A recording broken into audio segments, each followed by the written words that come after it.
Friends, ഇന്നേ ഞാൻ മുടി ഒന്ന് കട്ട് ചെയ്യാൻ വേണ്ടി പോവാട്ടോ. അങ്ങനെ ഒത്തിരി കട്ട് ചെയ്യുന്നൊന്നുമില്ല, നമ്മുടെ മുടി അറ്റം വെച്ചിട്ടൊന്ന് കട്ട് ചെയ്യാട്ടോ. കാരണം ഒത്തിരി നാളായി എൻ്റെ മുടി ഇങ്ങനെ കൊഴിഞ്ഞിട്ട് ലാസ്റ്റ്, അതായത് നമ്മുടെ മുടിയുടെ ലാസ്റ്റ് ഭാഗത്ത് ഇങ്ങനെ കെട്ട് കുടുങ്ങി വന്ന് കേൾക്കാട്ടോ. അപ്പോൾ വെച്ച് മുടീൻ്റെ അറ്റം ഒന്ന് വെട്ടി കൊടുക്കാമെന്ന്. അപ്പോൾ അതിന് തന്നെ താൻ തലേന്ന് നന്നായിട്ട് വാഷ് ചെയ്തു കേട്ടോ. ഹെയർ വാഷ് ചെയ്തിട്ടാണ് ഞാനിത് മുടി കട്ട് ചെയ്യാൻ പോകുന്നത്. അതുപോലെ തന്നെ നമ്മുടെ മുത്തശ്ശിമാരൊക്കെ പണ്ട് പറഞ്ഞിട്ടുണ്ടല്ലേ, നമ്മുടെ മുടിയുടെ അറ്റം വെട്ടിക്കൊടുത്താലാണ് മുടി വളരുള്ളൂ എന്നൊക്കെ. അപ്പോൾ ഞാൻ വെച്ച് എന്തായാലും മുടിയുടെ അറ്റം ഒന്ന് കട്ട് ചെയ്ത് കൊടുക്കാമെന്ന്.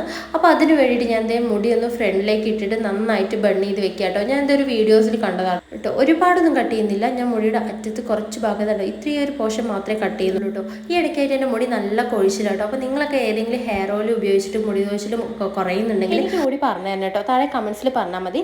അപ്പോൾ ഞാൻ ഈ മുടി കട്ട് ചെയ്തതിന് ശേഷം നല്ല ലെവലിലാക്കി മുടി നമുക്ക് വീട്ടിലിരുന്ന് തന്നെ സിമ്പിളായിട്ട് മുടി കട്ട് ചെയ്യുക കേട്ടോ. പാർലറിലേക്കൊന്നും പോകാതെ സിമ്പിളായിട്ട് മുടി കട്ട് ചെയ്യുക. അപ്പോൾ അത്രയ്ക്കുള്ളൂ. വീഡിയോ ഇഷ്ടമായി ലൈക്ക് ചെയ്യുക, ഷെയർ ചെയ്യുക, സബ്സ്ക്രൈബ് ചെയ്യുക. Okay, by.